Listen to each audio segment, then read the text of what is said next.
Bismillah ar-Rahman ar-Rahim. Wassalamu alaikum wa rahmatullah.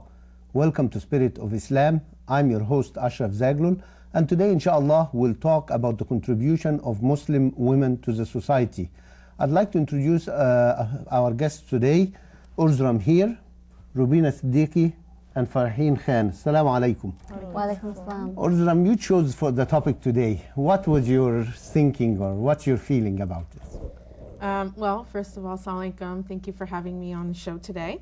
It would seem to think that Muslim women contributing to Canadian society is something that is an obvious thing to most people. Mm-hmm. However, it's not surprising that we still hear people who still think that Muslim women are stay-at-home, people that don't go out, don't contribute. And the reason why I suggested the topic was to actually emphasize some of the contributions that Muslim women are making in the Canadian society in all fields, politics, healthcare, education, etc. Could you give us some of the examples you know?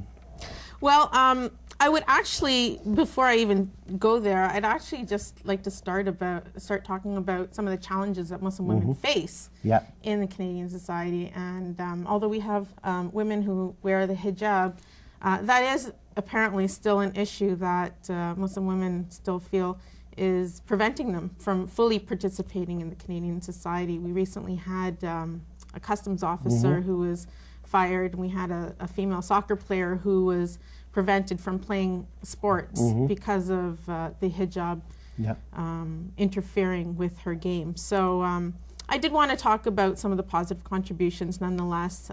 We've had Meher Arar's wife who actually stepped up to the plate and took part in politics. And we've had many people who've been contributing, not just in the workplace, but beyond the workplace, involved in the community. And I think some of the people that we have on the show today actually reflect some of that. Well, Rubina, tell us first about the challenges. Do you feel there is a challenge? Actually, I haven't experienced challenges in I guess the sense that Urs is mentioning. I've had a very good experience, and I feel that by being in the workplace, I've actually been a positive role model or a positive influence on the people that I know and come into contact with. And I think that as Muslims in general, and Muslim women in particular, we need to realize that we are role models. People are looking at us because they see images in the media and they're looking at us to either reflect those images or to negate those images.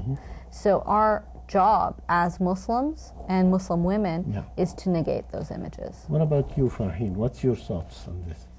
Well, I actually did experience some. I would say initially when I was starting to look for a job, that was probably the time when, as a person who wears the hijab, it was a bit more, difficult, because people would, you'd see a posting and everything would be there, but you'd go to the place and the person would just be like, oh, we're not hiring anymore, just because of the hijab. So do you really think it's because of the hijab, or other people who don't wear the hijab will tell you it's tough to find a job too? I agree. I think that, but also there are some that feel that is a barrier, especially if you're looking for something where you really require the appearance. Like if you're looking for a receptionist position, or if you're looking for, like, I'm talking smaller jobs, right? But or retail, type of things. Where it's required. I find that, once you get past that, though, I think once people actually sit in an interview room and they actually start to speak to you, it makes a huge difference, because they realize that it's nothing. It's just, they can see past that. I think it's that initial feeling that people have. As you said, it's our responsibility to educate people and let them know we're no different. Absolutely. So let's talk about the contributions itself then. What examples do you have for us? Okay. Well, in the healthcare industry, we all know there are lots of Muslim female doctors who are currently taking part. We also had female nurses who've actually gone overseas to help in the relief work, South Asian relief work, last year and a half ago. And, that's fantastic. Same nurses here who give fully to their careers are going beyond, over and above, and helping outside as well. let me ask you a question. If I'm a Westerner who's watching this and watching what's happening to women in Afghanistan and whatnot, they're going to wonder, how does women get the education to be doctors? You know, I would say in their mind there'd be some kind of a challenge or a conflict in their mind. How did this happen? So how do we resolve for people? Maybe, you know, it's not everybody. Yes, there are some people who maybe are not encouraging their daughters to be educated, or what's your feeling?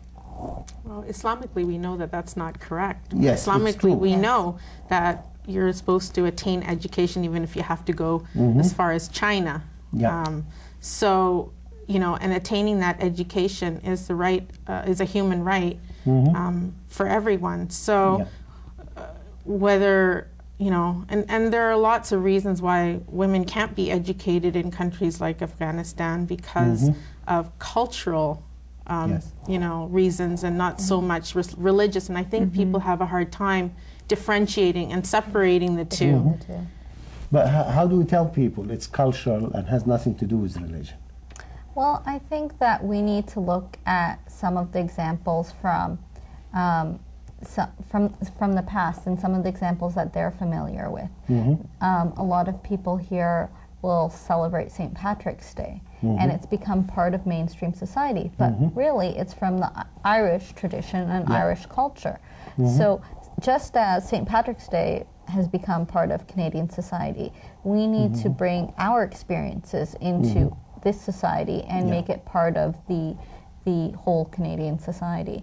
And we do that by becoming part of society, by contributing to it, by making our experiences common Canadian experiences. Do you see that easy for us as Muslims to kind of go out and bring others in and let them, you know, as we discussed in the show a while ago, that non-Muslim things, we Muslims only deal with themselves and they don't want to deal with the society at large. So how, you know, again, how are we going to encourage to bring everybody and, you know, make it part of the culture? Well, I think that every immigrant or cultural group does experience that to some extent as they first start immigrating into a country or a culture. The first generation tends to want to stick to its roots and really solidify their foundation. But as you get Canadian-born Muslims more and more who grow up in this society, who go to school here, they slowly start to tell their friends about the things that they're celebrating, like Ramadan and Eid. For instance, this last Eid, I saw in a flyer, Eid Mubarak, Happy Ramadan, in a mainstream flyer. You know, for the first time in the last couple of years, I've been seeing this. In the United States, we had an Eid Mubarak stamp. So these are all great strides forward, and people are beginning to recognize it, and more as we make ourselves a part of this society, our contributions will be recognized.